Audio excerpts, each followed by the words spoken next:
Olá, eu sou Admilson Marques e este é o podcast Inclusive. E hoje vamos falar de inclusão social e o tema autismo.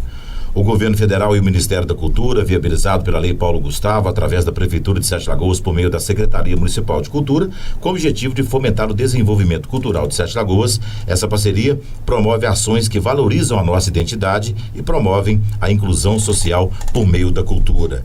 O transtorno do espectro autista, mais conhecido como TEA, é um distúrbio neurológico que afeta a comunicação e a interação social e também o comportamento. E para falar desse assunto, eu convidei a Camila Fernandes, 36 anos, Sete Lagoana. Camila, que bom você por aqui, obrigado pela sua presença. Vamos falar um pouquinho sobre esse assunto que é muito complexo e que afeta diretamente não só a você, mas também o seu filho, que você é mãe atípica. Prazer em recebê-la. Obrigada, Admilson. Também agradeço o convite, o espaço. É muito importante esse espaço para a gente poder falar mesmo sobre autismo, sobre as dificuldades do autismo e os preconceitos que não só os autistas sofrem, mas as mães também, na hora de procurar atendimento para as crianças ou para os filhos, até adultos mesmos, que acabam tendo uma dependência do cuidado, né, por toda a vida. E as pessoas ainda não estão conscientes sobre... Nem preparadas, né? Nem preparadas. Uhum. Camila, eu gostaria que você contasse um pouquinho da sua história, né? Porque eu sei que você foi descobrir o autismo já na fase adulta, né? Como é que foi essa linha do tempo? Você criança, você adolescente, a convivência do dia a dia, as angústias, os transtornos, né? E aí você conseguiu perceber isso lá atrás, que tinha algo de errado, depois foi bater o martelo já na fase adulta descobrindo. Como é que você descobriu? Como é que foi a adolescência, a infância? Na infância era criança chata mesmo, era criança... Uma menina chata. Que chorava o tempo todo. Uma criança chata que chorava o tempo todo. Aí eu lembro das tias, né, os parentes falando. Mas era chorona, chorava demais, não dormia, só chorava. Ou então só parava de chorar quando balançava. Que isso é uma coisa legal de se falar, porque é uma característica bem comum no espectro. A criança que ou não chora nunca, ou só para de chorar enquanto está sendo balançada. E quando vai ficando maior, as crianças começam a fazer os movimentos compulsórios, né, para regular mesmo. E às vezes os pais não querem, ficam com vergonha, não quer que fiquem repetindo o movimento, mas regula. Na adolescência, eu não sei o que eu fazia quando eu era criança, porque eu não me recordo. Eu só sei isso que falava, que quando balançava, parava de chorar. O choro era o principal sintoma, né? Colocava para dormir e começava o choro de novo. Então, provavelmente a minha casa era uma casa movimentada, tinha muito movimento de pessoas. Isso não é legal para criança nenhuma, ainda mais para uma criança no espectro, né? Tudo que é novo, tudo que interfere na rotina, tudo que muda, gera um incômodo muito grande. E agora na adolescência, aí eu me recordo de que eu tinha uma coisa de fazer com as mãos, tipo aranha assim, e que às vezes eu faço de vez em quando ainda, e eu movimento até hoje os dedos dos pés, e aí meu filho faz isso também, desde que nasceu, ele movimenta os dedos dos pés, mas é muito, tipo estralando o dedão e o dedão e o outro dedo do pé, assim, fica estralando. Eu chorei muito quando eu vi ele fazendo isso a primeira vez, porque é uma coisa é ter o autismo, outra é ter a mesma estereotipia. Eu achei isso, eu fiquei muito surpresa com isso. Eu não sei se tem alguma correlação, não sei se existe. Eu acho que eu nem cheguei a comentar isso com médico nenhum, nem com terapeuta. Mas eu chorei muito quando eu vi ele fazendo isso, porque é a mesma que eu faço ainda. Você fez um flashback, né? Opa, peraí. Mas eu ainda faço isso. Eu ainda uso estralo quando eu tô... Mas quando você viu ele fazendo... Porque a mesma coisa, né? Eu fiquei sem entender o porquê. Porque ele não me vê fazendo. Porque as pessoas não veem eu fazendo. Mas você percebeu isso antes de identificar o TEA? Você já percebia isso? Quer dizer... Não, eu percebi antes Antes do meu diagnóstico? É. Não, depois. Eu já tinha diagnóstico. Você já tinha Já. o seu. Já tinha o meu. Então você já sabia das tendências, né? E sabia. A primeira vez que o médico falou sobre autismo, eu achei que não fizesse sentido. É porque o estereótipo que se tinha era outro. Eu também era novinha, né? Era adolescente. E aí depois, quando eu comecei a estudar sobre o assunto, aí eu acho que até te contei numa outra entrevista que eu fui pegando um livro que o médico indicou. E aí, assim, eram muitas características, muitas coisas.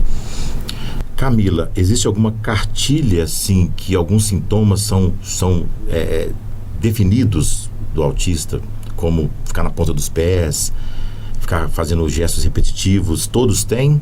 Ou em alguns sim, outros não? Que você é perceptível. Olha, é autista porque está fazendo isso. Para se dar o diagnóstico de autismo, os médicos vão olhar um espectro, né? A criança tem que se encaixar naquilo ali. Existem algumas crianças que, por exemplo, têm um diagnóstico de fenótipo ampliado. Ela tem algumas características, porém ela não tem prejuízo. Ela consegue estudar normalmente, comer normalmente, não tem quadro de ansiedade, ela dorme bem, se alimenta bem. Então ela tem muitas características do autismo, mas ela não tem prejuízo. O critério para dar diagnóstico é levar em conta o prejuízo. Tem que ter prejuízo para estar no espectro. Vamos dizer assim, assintomático. Tem, mas não reflete tanto. Às vezes, porque algumas pessoas vão ter, por exemplo, a minha filha anda até hoje na ponta dos pés. E eu não sei se ela está no espectro ou não, porque no caso do Logan, a gente precisa fazer acompanhamento dele. Mas a Lara vai bem na escola, ela fez acompanhamento com o psicólogo, ela tem algumas questões, mas não tem aquele prejuízo. Ela teve uma questão de fala, fez tratamento com fono também. E era mais velha? Ou... Ela é mais velha, ela tem 9 anos.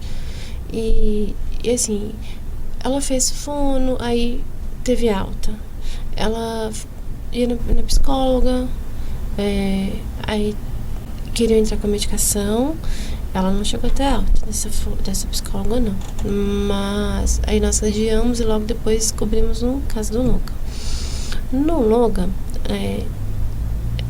ele começou a falar e parecia que estava com desenvolvimento típico, de uma criança neurotípica.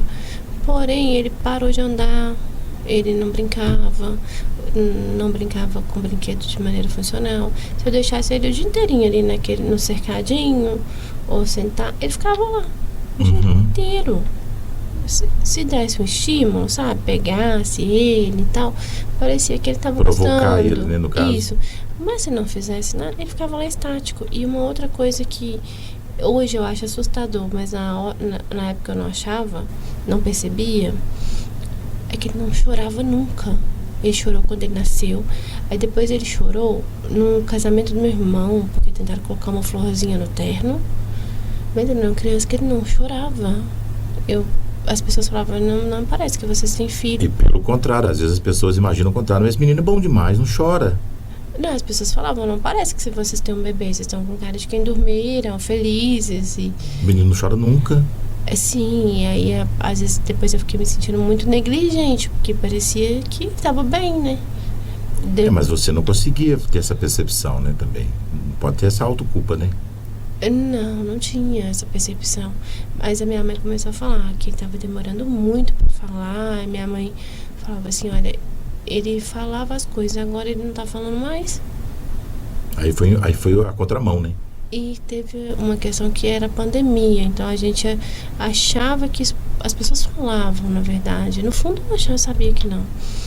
Mas... Estava culpando a pandemia como reflexo, né?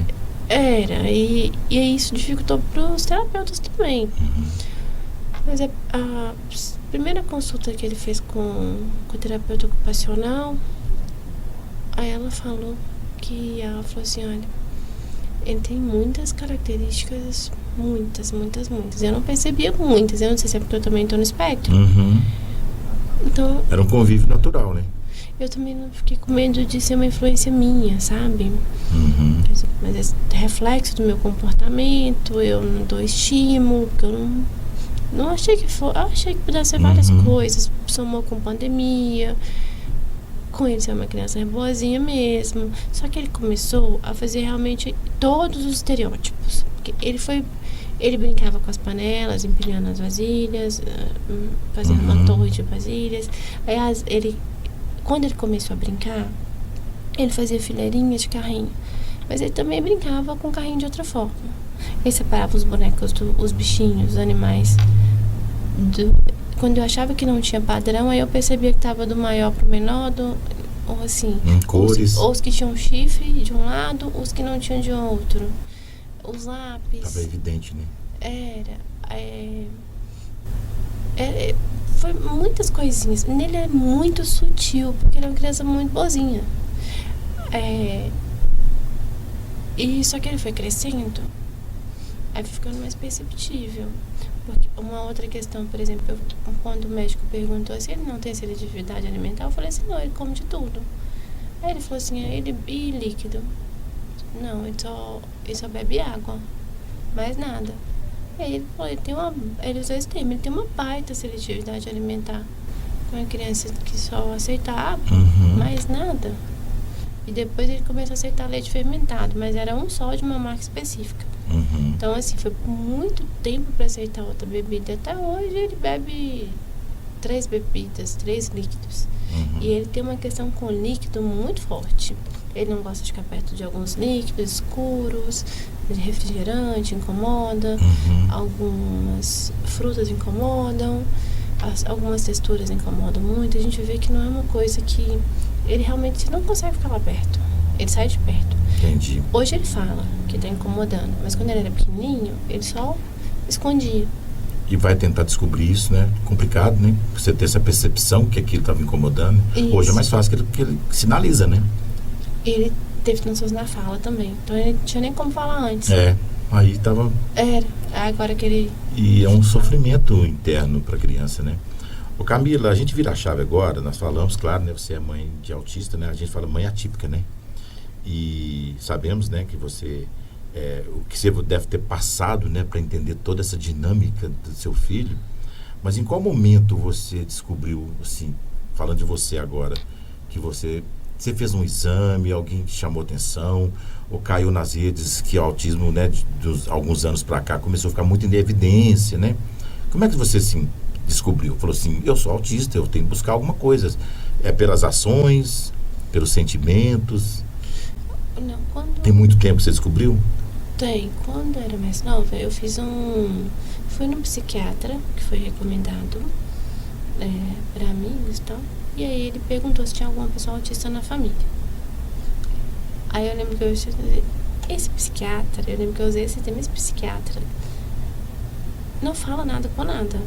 Ele falou que na época eu não usava o termo autista para quem era nível 1 de suporte, não, era Asperger.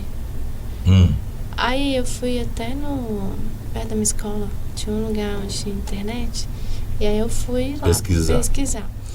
Aí ninguém quer ter essa coisa, né? Uma pessoa que ele teve participação no nazismo, fez experiências em crianças judias. Sério? Ninguém quer carregar isso. E ele te rotulou assim? Era quem que teve uma questão assim, síndrome, que é o nome dessa pessoa. Aí eu também não achava que fazia sentido. Não tá legal isso, né? Não, eu também não achava que fazia, que eu me encaixava naquilo de forma alguma. Para isso não é. Não, achei que não fazia sentido. Isso palavras do psiquiatra, né? Era. E aí foi. Eu já fui um monte de psicólogos quando era criança, adolescente, criança. Mas não adianta, porque quando não é especialista, a pessoa vai falar que não vai achar não acha nada e não sabe explicar por quê. Era tipo mais ou menos isso. Eu falava que eu parecia ser uma criança tranquila, não tinha nada, ou que era um comportamento comum da adolescência, que era uma confusão por causa do período de desenvolvimento. Cada fase era uma coisa. Isso te incomodava? Ou era natural pra você? Eu sou assim. Não, Você achava que tinha algo? Além dos diagnósticos Não, precoces? eu sabia que tinha algo. O professor falava uma coisa, todo mundo entendia, só eu que não. Ia nos lugares, todo mundo ria do filme, eu não achava, eu não entendia a graça. Por exemplo, cinema com a escola. Todo mundo ria daquilo, eu entendia o que estava engraçado. As pessoas riam de gargalhada e comentavam a piada de novo e eu não entendia.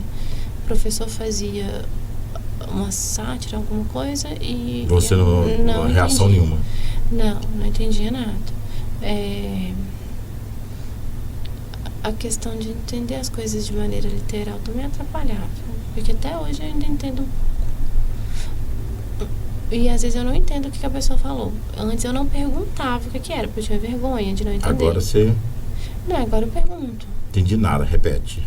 Desenho pra mim. O que significa isso? Porque pra mim só eu que vou falar que eu não faço, que eu não sei o que significa. Todo mundo sabe o que significa, só eu que não. Todo mundo entendeu. Eu sou a única pessoa que não entendeu. Então o erro tá... E aí tem uma outra questão. Quando a gente fala, você me explica, começa todo mundo a explicar. E aí você vira o fio das atenções. Então, e cada um explica de uma forma. E além disso, tudo volta pra você. Então, falar eu não entendi... Como assim? Vamos explicar pra ela, todo mundo? Todo mundo junto. E aí todo mundo para a conversa. Aí eu sabia, se eu falo eu não entendi, o assunto vai vir, eu viro o assunto. Eu acabo com o assunto. Entendi. E aí fica aquela questão. Então isso também isso é muito difícil porque no momento de dúvida, eu quero atenção. Entendi. Eu não quero ninguém olhando pra mim quando eu tô insegura e não sei alguma coisa, né? Aí você ainda vira o motivo da conversa. As pessoas param de falar sobre o que era o assunto para poder te explicar as coisas. Entendi. Aí, Camila, no momento do diagnóstico, facilita um pouco mais a entender, aí você vai tentar entender o porquê de tudo, né? Da vida, das ações, das atitudes, lá na adolescência. Fica mais fácil a partir do diagnóstico? Bom, Camila, você é autista. Facilita? Facilitou? Não, é libertador por um lado. Isso. Por um lado porque, por exemplo, a questão do movimento do lado esquerdo. Eu sou muito hipocondríaca.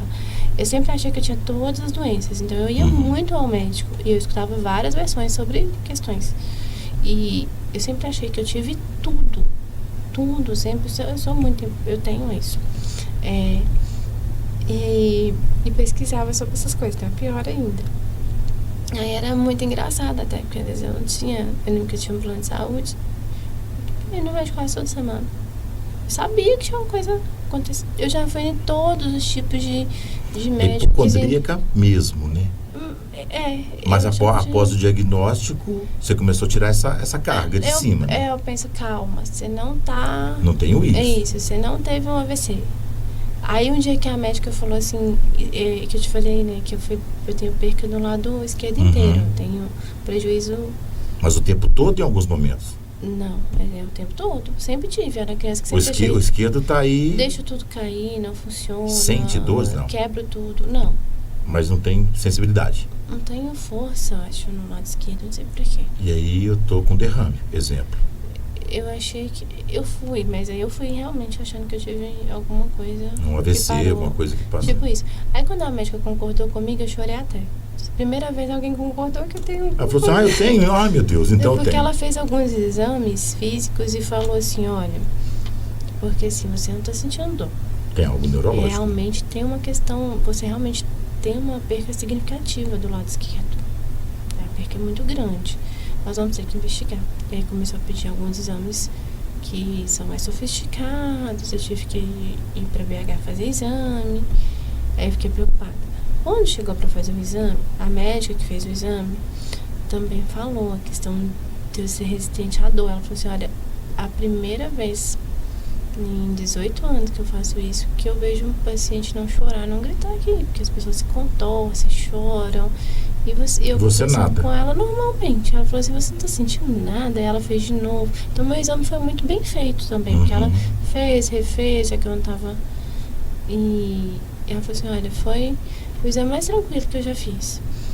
E aí a resistência à dor também é uma questão que eu não entendia, porque eu achava que tinha uma coisa de errado. Eu apareci os hematomas, não sabia onde tinha batido, porque não sentia dor, as marcas de queimadura, de mais corte, ver o sangue escorrendo, eu não senti onde que machucou. Isso é do espectro. É proveniente mesmo dele.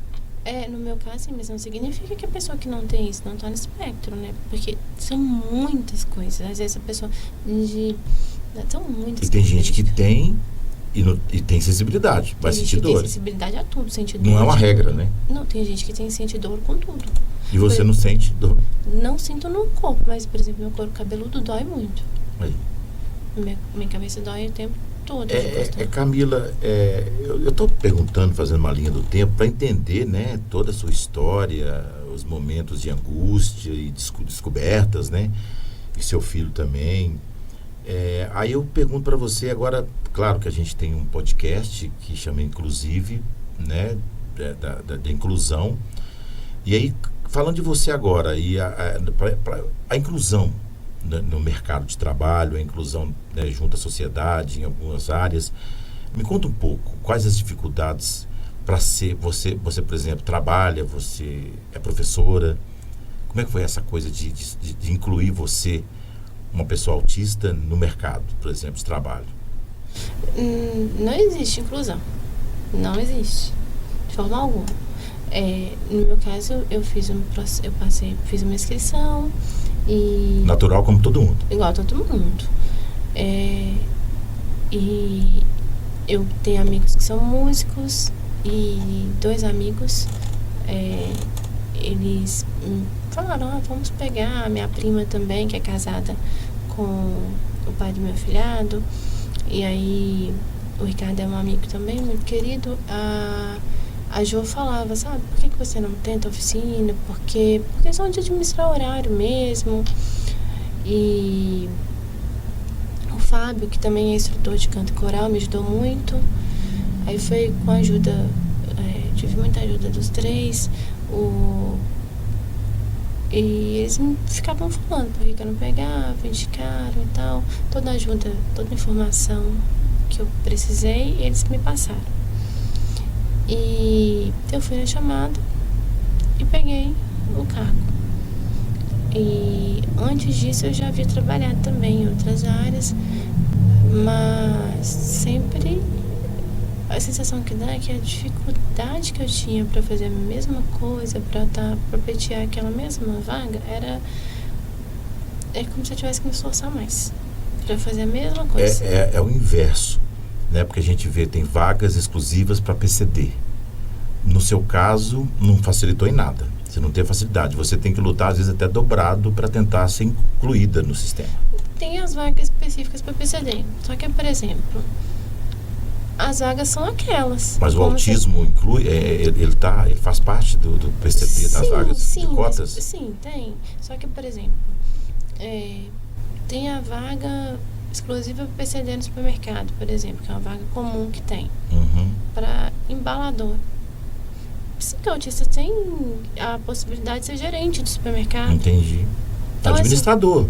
Isso, só que, então, essa que é a questão. Existe uma crença limitante de dar coisas menos importantes para a pessoa fazer. Esquece do lado intelectual, de capacidade intelectual, de atingir todas as metas, né, possíveis. E são 2 polos, né? Ou consideram que a pessoa autista é um gênio mesmo, que ela é capaz de tudo, que ela tem que resolver tudo, e é colocado aquilo. Às vezes, no meu caso, isso acontece. As pessoas ficam decepcionadas, porque eu falo que eu não sei algo, como se eu tivesse que saber. Tipo, se você não é nível 3 de suporte, então você tem que ter a mente do Tesla, tipo isso. Eu já falei isso várias vezes. Tesla tipo... tem que estar o tempo todo resolvendo, entendendo tudo, sabendo tudo. E as pessoas acham também, e isso é muito comum, que às vezes tem algumas pessoas que têm o espectro e elas realmente às vezes têm superdotação ou outra síndrome que ajuda no desenvolvimento de alguns trabalhos. Só que geralmente o TEA está vinculado também com algumas outras questões. Às vezes vai ver o TEA vinculado com TOD, com quadros de ansiedade. A mesma a superdotação, por exemplo, as pessoas veem como um bônus, que de bônus não tem nada, causa ansiedade, estresse, a dificuldade de socialização, várias outras questões também que são muito ruins. Quando as pessoas brincam sobre o TEA, por exemplo, geralmente sempre apontam em alguém que fez alguma coisa importante na história. Todas essas pessoas que são apontadas pelo que é contado na história, estando no TEA, quase todas elas realmente contribuíram para a humanidade, sim, mas a humanidade fez o que faz até hoje com a gente. Julgou, matou, ou a pessoa acabou sozinha, triste e falida. Porque geralmente essa genialidade ela vem sobre aquilo ali, ela vai com aquele, tem uma questão de hiperfoco e a pessoa teve que lidar com aquilo de toda forma. Um exemplo, o Tesla, né, que revolucionou a humanidade. Mas e acabou, Camila, a gente está na reta final. Gostaria de ficar aqui conversando com você horas, porque é um assunto até muito complexo, né? E eu gostaria que você... Qual a mensagem que você deixa, por exemplo, assim... Porque ainda tem aquelas barreiras, né? De tem um autista em casa, e eu passei por isso com a minha irmã, que eu tenho uma sobrinha autista. Eu lembro que a gente já havia detectado algo diferente e ficava aquela coisa de não querer assumir. A minha mãe também, que é como avó, não, é impressão suas. Qual que é o recado que você deixa por ter passado por todo esse processo seu na sua vida, descobrir, né, o TEA, ter um filho também, né, que tem autismo? Qual a mensagem você deixa, assim, para começar a sentir, diagnosticar e falar, faça isso para cortar caminho, para não sofrer tanto, né, que a gente sabe que tem alguns medicamentos, alguns controles, né? Na dúvida, procura o neuropsicólogo, o neurologista, o terapeuta ocupacional. Na dúvida, tem que ser investigado. Qualquer coisa, porque às vezes tem essa frase que a criança tem seu tempo. Isso é mentira. Não existe isso. A criança tá com uma questão muito diferente do que deveria, tá com a fala, os trejeitos, não se adequa. Procura a terapia, procura especialista em neurodesenvolvimento. Porque às vezes leva um psicólogo ou um neurologista que não é especialista. E o neurologista, o pediatra, fala que tá tudo bem. Aí a mãe volta pra casa feliz, porque todo mundo quer escutar que tá tudo bem. Claro. E vai atrasando o processo, né, de tratamento. Não fica tudo bem. E a criança vai ficando prejuízo. E esse prejuízo vai ficando mais complicado de ser diagnosticado. Fora o sofrimento da própria criança, né? Isso é o sofrimento. E você acha que... Vou fazer uma pergunta, você me responda rápido. Tem cura? Ou é eternamente? Não tem cura, porque não é doença. Não, sim. Mas não tem assim, falar assim, Camila já foi tratada, ela não tem mais sintomas. Não existe isso. Não, porque o TEA é um funcionamento do cérebro diferente dos outros. Não é um remédio, um medicamento que vai resolver o problema. Ele só é considerado uma questão de deficiência, né, física, por uma questão de garantir os direitos mesmo da pessoa autista. Mas o TEA é um cérebro que processa as coisas de uma maneira diferente dos outros. Então, ele não é um cérebro, às vezes a gente escuta a palavra problema, manha, mania. Não, e não tem cura porque ele não é está doença. Processando de uma forma... Não é uma doença que você combate com medicamento e está resolvido o problema, né? Não é uma dor de cabeça. O TEA não é doença. Ele é só um funcionamento diferente do cérebro. Ele o nome já diz, né? É um transtorno neurodivergente. Então, o cérebro funciona de uma maneira diferente. É uma maneira pior? Não, é diferente. É diferente. E as pessoas têm que entender que é diferente. É diferente. Por ser diferente... E as pessoas, às vezes, no espectro, elas são mais sensíveis, elas têm essa questão de terem um sensorial mais delicado, e isso traz muito prejuízo. E é isso, é um cérebro que é um cérebro diferente. E as pessoas precisam entender que tem que ter sensibilidade quando se trata do transtorno. Camila, eu ficaria horas, como eu disse, o assunto é complexo. É muito bom entrevistar você. Você passa uma calmaria. Obrigado pela sua entrevista, tá? Participar aqui do nosso podcast, inclusive. E que encontre você mais vezes para a gente conversar mais sobre esse assunto que é muito complexo e tem novidades chegando, tendências, né? Medicamentos, tudo mais. Mas eu agradeço de coração a sua participação aqui no nosso podcast. A dimensão, eu também agradeço o espaço. Sempre que me convidar eu vou vir. Eu acho muito importante que a gente continue falando sobre isso, que mais pessoas sejam informadas, porque eu acho que é isso, a informação. Eu acho que a informação muda tudo. Principalmente a informação para quem cuida dessas crianças, que são os pais e a escola. Obrigado mesmo, Camila. E assim fizemos o nosso podcast, inclusive, de hoje, com o tema autismo. É um projeto, né? Governo Federal e Ministério da Cultura, viabilizado pela Lei Paulo Gustavo, através da Prefeitura de Sete Lagoas, por meio da Secretaria Municipal de Cultura, com o objetivo de fomentar o desenvolvimento cultural de Sete Lagoas. Essa parceria promove ações que valorizam a nossa identidade e promovem a inclusão social por meio da cultura. Obrigado pela sua audiência.